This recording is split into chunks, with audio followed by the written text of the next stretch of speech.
नमस्कार। प्रस्तुत है महावीर प्रसाद द्विवेदी के द्वारा लिखी हुई एक कहानी, तीन देवता। मेरा नाम वर रुचि है। जो एक बार भी किसी अच्छे पंडित के पास बैठा होगा वह मुझे भली भांति जानता होगा कि मैं एक महापंडित हूँ। मेरी पंडिताई का हाल इसी से समझ लीजिए कि मैंने व्याकरण संबंधी एक बहुत बड़ा ग्रंथ बनाया है। यह सब आपसे इसलिए कह रहा हूँ क्योंकि आपको मेरी बातों पर विश्वास आए। कहीं आप यह न समझने लगे कि यह एक कहानी है। यह कहानी नहीं, सच्ची घटना है। जो कुछ आज मैं आपसे कहना चाहता हूँ उसका संबंध मेरी प्राणाधिका पत्नी से है।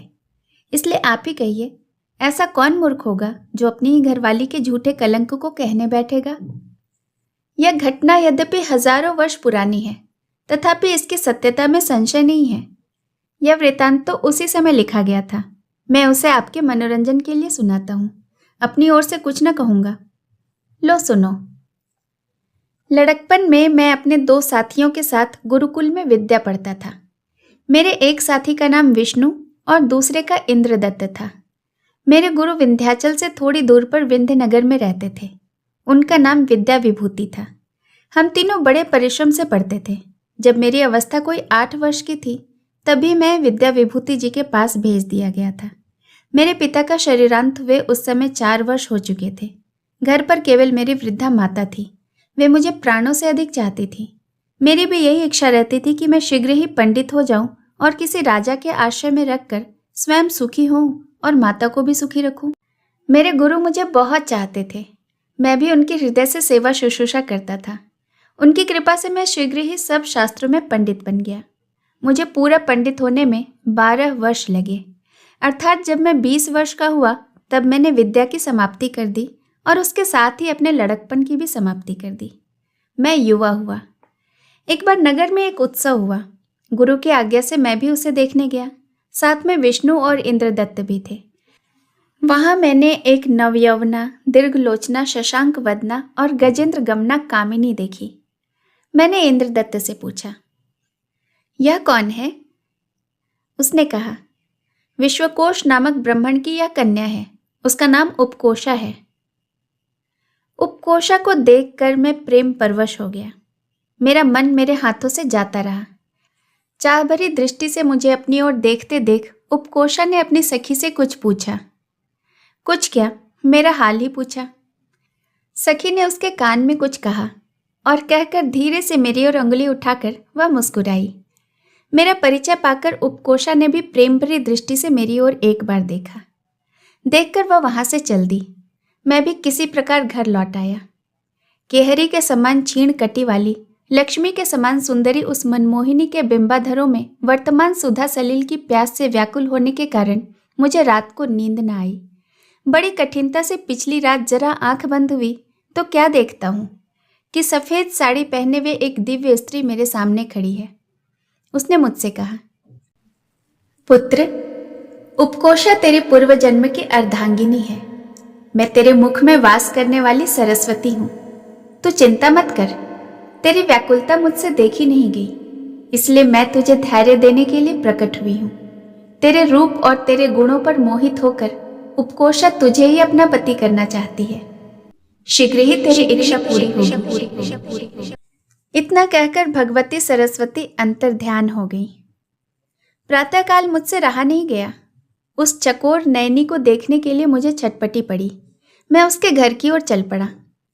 यहाँ पहुंचकर उसके पिता की फूल वाटिका में मैं इधर उधर घूमने लगा कि कहीं उसके दर्शन हो जाए। मेरा मनोरथ सफल हुआ। घर की खिड़की में मलिन चंद्रमा का सा उदय हुआ। मेरे नेत्र उसी ओर दौड़ गए और उसके दर्शनों से कृतार्थ होने लगे। उपकोषा एक क्षण से अधिक वहां ठहर न सकी। लज्जा के वश होकर उसने अपना मुंह फेर लिया और मुझ पर वज्रपात सा करके वह लोप हो गई। मेरे सारे शरीर में प्रचंड ज्वाला जलने लगी। मैं संताप से पीड़ित होकर गिरने को ही था कि उपकोषा की एक सखी वहां अकस्मात आकर उपस्थित हुई। उसने मुझे गिरते देखकर मेरा हाथ पकड़ लिया और मैं संभल गया। मेरी दशा पर उसने खेद प्रकट किया। उसने कहा, उपकोषा ने जब से तुम्हें देखा है उसकी भी बुरी दशा है। उसकी रक्षा नहीं हो सकती। उसकी रक्षा करने की एक ही औषधि है और वह आप हैं। यह सुनकर मुझे बड़ा धीरज हुआ। मैंने कहा, मेरी जो दशा है वह तो तुम देख ही रही हो। यदि तुम न आती तो शायद मैं भूमि पर मूर्छित होकर गिर पड़ता। परंतु गुरुजनों की आज्ञा के बिना अपना मनोरथ सफल करना मैं अपने लिए अकीर्ति का कारण समझता हूँ। अकीर्ति से मर जाना अच्छा है। इसलिए तुम अपनी सखी के मन की बात उसके पिता से कहो, जिसमें वे मेरे गुरु की आज्ञा लेकर विधि पूर्वक विवाह का प्रबंध कर दे। ऐसा ही होने से मेरा और तुम्हारे सखी का कल्याण है। सखी ने यह सब वृतांत उपकोषा की माता से कहा। माता ने उपकोषा के पिता से।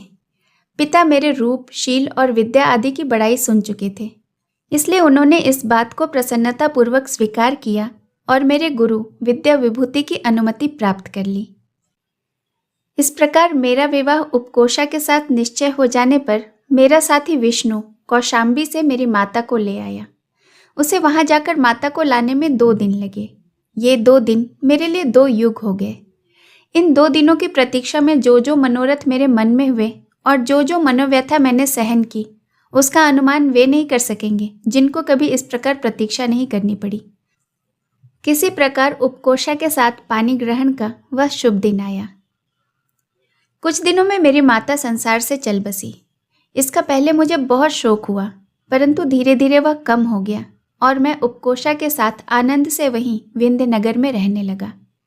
इस बीच मेरे गुरु विद्या विभूति के अनेक शिष्य हो गए। उनमें से एक का नाम पाणिनि था। वह मेरे गुरु की स्त्री की बड़ी सेवा करता था।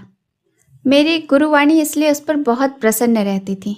उन्होंने पाणिनि को तपस्या के लिए हिमालय पर्वत पर भेज दिया। उसने वहां जाकर घोर तपस्या की। उसकी तपस्या से शंकर प्रसन्न हुए और उन्होंने उसे सब विद्याओं में प्रवेश का एक आदिकरण का एक नया व्याकरण पढ़ाया। इस व्याकरण को पढ़कर और परम संतुष्ट होकर कई वर्ष पीछे पाणिनि हिमालय से उतरा। वहां से विंध्यनगर को आने में जितने प्रसिद्ध प्रसिद्ध विद्यापीठ थे, सब में पाणिनि ठहरा। उसके साथ शास्त्रास्त्र करने में किसी को यश नहीं मिला। इस प्रकार दिग्विजय करते करते वह विंध्यनगर के समीप आ पहुंचा। पाणिनि की विद्या का वृतांत सुनकर मुझे बड़ा आश्चर्य हुआ। पाणिनि जब विद्या विभूति के पास था तब वह सबसे अधम शिष्यों में गिना जाता था। इसलिए मुझे यह जानने का कौतूहल हुआ कि देखूं पाणिनि अब कितना विद्वान हो गया है। जब वह विंध्यनगर को लौटा और वहां उसने मेरी प्रशंसा सबके मुख से सुनी, तब उससे स्वयं ही न रहा गया। इसलिए मुझे भी कुछ न करना पड़ा। उसने आप ही शास्त्रार्थ के लिए मुझे ललकारा। नियत समय पर मेरा और उसका शास्त्रार्थ आरंभ हुआ। 7 दिनों तक यह शास्त्रार्थ बराबर चलता रहा। 8वें दिन मैंने पाणिनि को परास्त कर दिया। परास्त करने के साथ ही एक अद्भुत घटना हुई। आकाश में एक घोर नाद हुआ और उसके होते ही मैं अपना व्याकरण भूल गया। पाणिनि ने फिर शास्त्रार्थ आरंभ किया और क्रम क्रम से उसने हम सबको जीत लिया। अब मैं विंध्यनगर में मुंह दिखाने योग्य न रहा। मैं बहुत ही लज्जित हुआ। इसलिए मैंने भी तप करना निश्चय किया। माता मेरी मर ही चुकी थी, केवल उपकोषा ही थी। उसको समझा बुझाकर मैंने शंकर की आराधना के लिए हिमालय जाने की अनुमति ले ली। कुछ धन मेरे पास था, उसे मैंने उपकोषा के पास रखना उचित न समझा। इसलिए उसे मैंने सुवर्णगुप्त नामक महाजन के यहाँ रख दिया और कह दिया कि उपकोषा को जिस समय जितना धन उपेक्षित हो उतना वह देता जाए। इस प्रकार प्रबंध करके मैंने हिमालय जाने के लिए प्रस्थान किया। उपकोषा पूरी पतिव्रता थी। वह दिन रात मेरी मंगल कामना किया करती थी। प्रतिदिन वह नर्मदा स्नान करने जाती थी और सदा व्रत उपवास भी किया करती थी। इन व्रतों और उपवासों को करने से वह बहुत दुबली भी हो गई थी, लेकिन उसके शरीर की शोभा कम नहीं हुई थी। प्रतिप्रदा का चांद क्षीण होने पर भी अच्छा ही लगता है। एक बार वसंत ऋतु में वह स्नान किए सायंकाल घर आ रही थी कि मार्ग में पहले उसे राजा के पुरोहित ने, फिर न्यायाधीश ने और फिर मंत्री ने देखा। उपकोषा को देखते ही वे सब मंत्रमुग्ध हो गए। वे अपना अधिकार, पद, धर्म सब एक क्षण में भूल गए। उपकोषा को अकेले आते देख मंत्री ने उसे मार्ग में सहसा रोका। उपकोषा का कलेजा कांपने लगा, परंतु वह बड़ी बुद्धिमती थी। उसकी बुद्धि बड़ी तीक्ष्ण थी। समय पर बात उसे झट से सूझ जाती थी। उसने कहा, मंत्री जी, आपकी जो अभिलाषा है वही मेरी भी है, परंतु मैं कुल कामिनी हूँ। पति मेरा विदेश में है। यहाँ एकांत में आपसे बातचीत करते यदि कोई हमको देख लेगा तो इसमें मेरी भी बदनामी होगी और आपकी भी। इसलिए आज तो मुझे व्रत है। कल रात को आप मेरे घर पधारें। वसंतोत्सव का समय है, सब लोग मेले झमेले में रहेंगे, कोई आपको देख भी न सकेगा। इसे मंत्री जी ने स्वीकार कर लिया। इस प्रकार मंत्री महाशय से छुट्टी पाकर जो ही उपकोषा थोड़ी दूर आगे गई, त्यों ही उसे मार्ग में पुरोहित देवता मिले। उन्होंने भी उसे रोका और अपना अनुराग प्रकट किया। उन्हें भी उपकोषा ने प्रेम भरी बातों से प्रसन्न करके दूसरे दिन रात को दूसरे पहर आने के लिए घर पर निवेदन दिया। पुरोहित जी को पुलकित करके कुछ दूर आगे उपकोषा निकली ही थी कि न्यायाधीश जी ने एक गली में अपनी भुजवल्ली में उसे बांधना चाहा।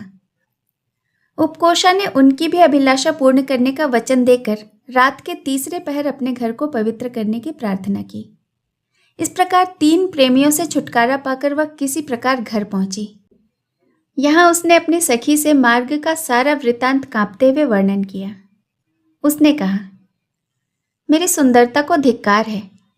जिस स्त्री का पति घर पर नहीं, उसका मर ही जाना अच्छा है। इस प्रकार खेद प्रकट करके और मेरा बार बार स्मरण करके बीती हुई घटना को सोचती हुई उस रात उपकोषा निराहार ही पड़ी रही। सवेरे पूजन पाठ और ब्राह्मणों को दक्षिणा देने के लिए उपकोषा को कुछ धन की आवश्यकता हुई, इसलिए उसने अपनी सखी को सुवर्णगुप्त के पास भेजा कि वह मेरे रखे हुए धन में से कुछ ले आवे। सुवर्णगुप्त ने धन तो नहीं दिया, परंतु उपकोषा के घर स्वयं आने की कृपा की। आकर घर में एकांत में उपकोषा से उसने कहा, सुंदरी, तुम्हारे स्मरण से मुझे नींद नहीं आती, भूख प्यास जाती रहती है, कामकाज में जी भी नहीं लगता। अतएव मुझे प्राण दान दीजिए, मेरा अंगीकार करके मेरी अभिलाषा पूरी कीजिए। जो कुछ धन तुम्हारे स्वामी मेरे पास रख गए हैं, उतना ही नहीं, मैं अपनी सारी संपत्ति तुम्हें देने को तैयार हूँ। इन बातों को सुनकर उपकोषा सूख गई, परंतु धीरज धरकर उसी दिन रात के चौथे पहर सुवर्णगुप्त को भी आने के लिए उसने निमंत्रण दे दिया। चारों प्रेमी अपने अपने मन में मनोमोदक खाने लगे। इधर उपकोषा ने केशर, कस्तूरी आदि सुगंधित पदार्थों को मिलाकर बहुत सा काजल तैयार करवाया। उस काजल को एक कुंड में उसने भराया और उसी में बहुत सारा तेल डलवा दिया। उसी तेल में डूबे हुए 4 कौपीन भी उसने तैयार कराए। यथा समय पहले पहर मंत्री जी पधारे। उपकोषा बड़े आदर से उठकर मिली, परंतु उसने कहा, आपको पहले स्नान कर लेना चाहिए, बिना स्नान किए मैं आपको कैसे स्पर्श करूं? मंत्री जी ने स्नान करना स्वीकार किया। उपकोषा की 2 सखियां उसे भीतर अंधेरे में ले गई। वहां उसके वस्त्र आभूषण उतारकर उसको वही तेल और काजल से भींगा हुआ कौपीन उन्हें पहनाया। स्नान से पहले सुगंधित पदार्थों का उपटन लगाया जाता है। शरीर में वही उपटन लगाने के बहाने उन सखियों ने पूर्वोक्त कुंड की कालिक उनके शरीर में खूब मली। सखियां अभ्यंग कर ही रही थीं कि पुरोहित देवता आ गए। उनका आगमन सुनकर सखियों ने कहा कि वररुचि के मित्र पुरोहित जी किसी काम से आए हैं, अतः आप इस संदूक के भीतर हो जाइए। एक लंबी चौड़ी संदूक पहले से ही तैयार रखी गई थी। उसमें हवा जाने का मार्ग था, परंतु ऊपर से बहुत मजबूत कुंडी लगी हुई थी। इस प्रकार भय से बचने के लिए मंत्री को संदूक के भीतर चुपचाप बैठे रहने की सलाह देकर सखियों ने पुरोहित जी की भी पूर्ववत सेवा आरंभ की। उनको भी उन्होंने वही कौपीन पहनाया और स्नान करने के पहले शरीर में उपटन लगाना आरंभ किया। तीसरे पहर न्यायाधीश जी का आगमन हुआ। उनको आया जानकर सखियों ने पुरोहित जी से कहा कि जान पड़ता है आपके आने का समाचार न्यायाधीश जी को मिल गया है, इसलिए वे आपको पकड़ने आए हैं। आप चुपचाप इस संदूक के अंदर बैठ जाइए। इस प्रकार पुरोहित को भी उस संदूक में उन्होंने बंद कर दिया। यथाक्रम न्यायाधीश के शरीर में भी तेल उपटन लगने लगा। इसी बीच सुवर्णगुप्त ने भी कृपा की। सखियों ने कहा, सुवर्णगुप्त वररुचि की धरोहर देने आए हैं, वह कहीं आपको देख न ले, इसलिए आप झटपट इस संदूक में छिप जाइए। अतएव न्यायाधीश जी ने भी उसी संदूक में रक्षा पाई।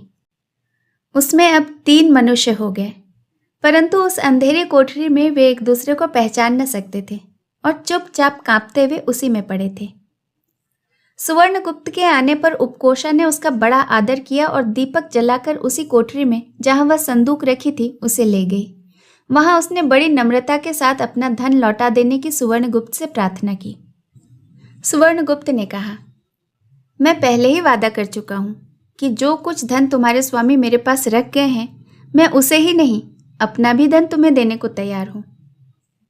जब सुवर्णगुप्त यह कह चुका, तब संदूक की ओर अंगुली उठाकर उपकोषा बोली, हे संदूक के देवता, सुनो, सुवर्णगुप्त क्या कहते हैं, इनके वादे को भूल मत जाना। यह कहकर उपकोषा ने दीपक बुझा दिया।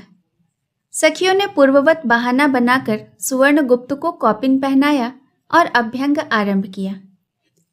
थोड़ी ही देर में सवेरा हो गया। सुवर्णगुप्त के हाथ जोड़ने पर भी उसे उसके वस्त्राभूषण न मिले। सखियों ने उसके गर्दन में हाथ लगाकर जबरदस्ती उसे उसी दिशा में घर से निकाल दिया। एक छोटा सा कौपिन पहने, शरीर भर काजल लिपटाए हुए सुवर्णगुप्त शीघ्रता से अपने घर की ओर नंगा ही भागा। काले देव का सा वह उसका विलक्षण रूप देखकर कुत्ते भूखते हुए उसके पीछे पीछे दौड़े। वह बेचारा किसी प्रकार अपने घर पहुंचा। वहां अपने सेवकों से काजल धुलवाते समय लज्जा के मारे मुंह तक वह उनके सामने न कर सका। दुराचारियों की यही दशा होती है। दिन निकलते ही उपकोषा राजा प्रतापादित्य की सभा में पहुंची। वहां इस प्रकार कुछ बातचीत हुई। उपकोषा, महाराज, सुवर्णगुप्त मेरे स्वामी का रखा हुआ धन हजम करना चाहता है। मैंने बहुत मांगा, किंतु वह नहीं देता। राजा, सुवर्णगुप्त को तुरंत हाजिर करो। राजा की आज्ञा पाकर 2 मनुष्य उसी क्षण दौड़े हुए गए और सुवर्णगुप्त को ले आए। उसे सम्मुख खड़े देखकर राजा ने पूछा, सुवर्णगुप्त, वररुचि की धरोहर तुम क्यों नहीं देते? सुवर्णगुप्त, महाराज, मेरे पास एक फूटी कौड़ी भी नहीं रखी है, मैं क्या दूं? उपकोषा झूठ बोलती है। वह उपकोषा पर जल रहा था। भला क्यों वह उसकी धरोहर स्वीकार करता? राजा, उपकोषा, तुमने सुना सुवर्णगुप्त ने क्या कहा? कोई तुम्हारा साक्षी है? उपकोषा, जी हाँ महाराज, मेरे 3 देवता मेरे साक्षी हैं। विदेश जाने के पहले मेरे स्वामी ने उन तीनों को संदूक में बंद कर दिया था। उन्हीं के सामने इस धूर्त ने इस धन का रखा जाना स्वीकार किया है। आप यदि चाहें तो उस संदूक को मंगाकर उन देवताओं से पूछ लें। यह सुनकर राजा को आश्चर्य और कौतूहल दोनों एक ही साथ हुआ। उसने उस संदूक को लाए जाने की आज्ञा की। कुछ देर में 7-8 आदमी उसे बड़ी कठिनता से उठाकर सभा में लाए। उसके बीच सभा में रखे जाने पर उपकोषा बोली, हे देवता, इस धूर्त ने मेरे स्वामी का धन लौटाने का वादा तुम्हारे सामने किया है। तुमको यह बात स्मरण होगी, अतः तुम उसे सत्य सत्य राजा के सामने कहो। यदि न कहोगे तो मैं इसी समय इस सभा में तुम्हें खोल दूंगी या फिर संदूक समेत तुम्हें जला दूंगी। यह सुनकर उस संदूक के भीतर तीनों मनुष्य बहुत भयभीत हुए। उन्होंने धीरे धीरे कहा, सुवर्णगुप्त झूठा है। उसने वररुचि की धरोहर अवश्य रखी है और उसे वापस देने का वादा भी किया है। यह सुनकर सुवर्णगुप्त ने राजा और उपकोषा से क्षमा मांगी और वररुचि का सारा धन देकर झूठ बोलने और धोखा देने के अपराध में राजा की आज्ञा से बहुत सा धन दंड भी उसे दिया। यह सब हो चुकने के बाद राजा ने उपकोषा की अनुमति से सभा में वह संदूक खुलवाई। खोलने पर वे तीनों पुरुष काजल से लिपटे हुए उसके भीतर से निकले। सबने उन्हें पहचाना। उनके रूप को देखकर सारी सभा के पेट में हंसते हंसते बल पड़ गए। राजा ने उपकोषा से उसका वृतांत पूछा। उपकोषा ने उनका सारा चरित्र वर्णन किया। उनकी दुशीलता का वृतांत सुनकर राजा प्रतापादित्य बहुत क्रुद्ध हुआ।